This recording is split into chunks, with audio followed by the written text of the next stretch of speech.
नमस्कार दोस्तों। दोस्तों, आज मैं आपके लिए एक छोटी सी कहानी लेके आया हूँ।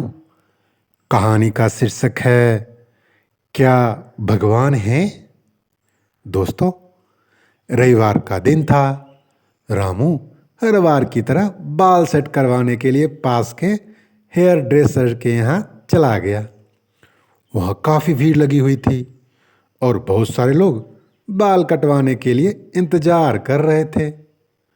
सभी अपने अपने विचार एक दूसरे के सामने रख रहे थे। तभी एक व्यक्ति ने अंधविश्वास पर चर्चा शुरू कर दी। तभी वहाँ बाल काट रहे नाई ने भगवान के विषय पर बोलना शुरू कर दिया। वह बोला, भगवान जैसी कोई चीज़ नहीं होती। मैं ईश्वर के अस्तित्व पर विश्वास नहीं करता। फिर रामू ने कहा, मित्र, तुम ऐसा क्यों कह रहे हो? नाई ने कहा, इस बात को सरलता से समझा जा सकता है। आप बाहर जाकर केवल पास वाली गली में कितने ही बीमार, लाचार, अनाथ और परेशान लोगों को देखो। आपको मेरी बात पर विश्वास हो जाएगा। यदि ईश्वर का अस्तित्व होता तो यह सब लोगों की ऐसी हालत नहीं होती। वह नाई बोलता ही गया और इस बात पर सभी लोग अपने अपने विचार रखने लगे। रामू को बीच में बोलने का मौका ही नहीं मिला और यह बहस बरी ना हो जाए, इसलिए वह चुप रहा और विचार करने लगा। नाई अपना काम करता रहा और इस बीच रामू वहाँ से बाहर चला आया और पास में जाकर सोचने लगा। जब रामू वहाँ खड़ा होकर लोगों को देख रहा था, तभी आगे से एक बूढ़ा व्यक्ति आता दिखाई दिया, जिसे देखकर यह प्रतीत होता था कि वह व्यक्ति काफ़ी दिनों से नहाया नहीं है। उसकी दाढ़ी व बाल काफ़ी लंबे थे। ऐसा लग रहा था काफ़ी समय से उसने दाढ़ी व बाल नहीं काटे हैं। रामू तुरंत दुकान के अंदर चला गया। वो कहने लगा, क्या आप लोग को पता है, इस संसार में नाई नहीं है? नाई बोला, यह नहीं हो सकता। मैं तुम्हारे सामने प्रत्यक्ष खड़ा हूँ। यह कैसी बात कर रहे हो? रामू बोला, यदि संसार में नाई होते तो किसी भी व्यक्ति के बाल व दाढ़ी लंबे नहीं होते। वह देखो, सामने से एक बूढ़ा व्यक्ति आ रहा है। उसके दाढ़ी वो बाल कितने लंबे हैं।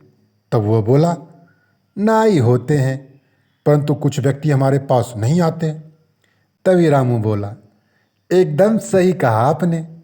ईश्वर भी होता है, लेकिन कोई भी सच्चे मन से उनके पास नहीं जाता। वो उन्हें पाने का प्रयास नहीं करता।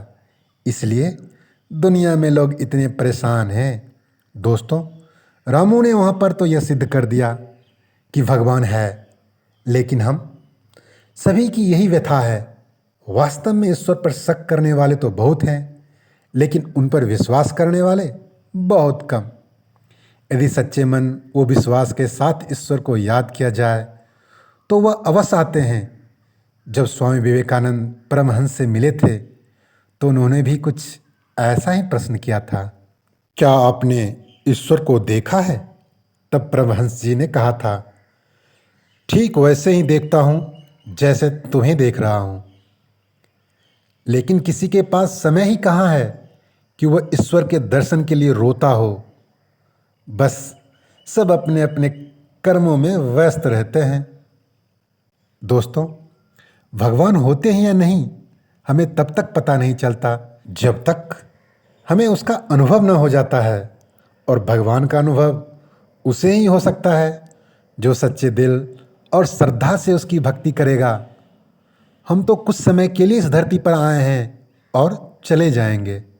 हमारा मानने या ना मानने से वो प्रकृति का संचालन करने वाला बदल तो नहीं सकता, जो क्रमबद्ध तरीके से इतने विशाल और अनंत सृष्टि का संचालन कर रहा है। किसी भी सिस्टम को चलाने के लिए कोई ना तो कोई होता ही है। तो इतने विशाल सृष्टि को चलाने वाला क्या कोई नहीं है? दोस्तों, तलाश ना कर मुझे जमीन और आसमान की गर्दिशों में। तलाश ना कर मुझे जमीन और आसमान की गर्दिशों में। अगर तेरे दिल में नहीं हूँ तो कहीं नहीं हूँ मैं। Like share subscribe.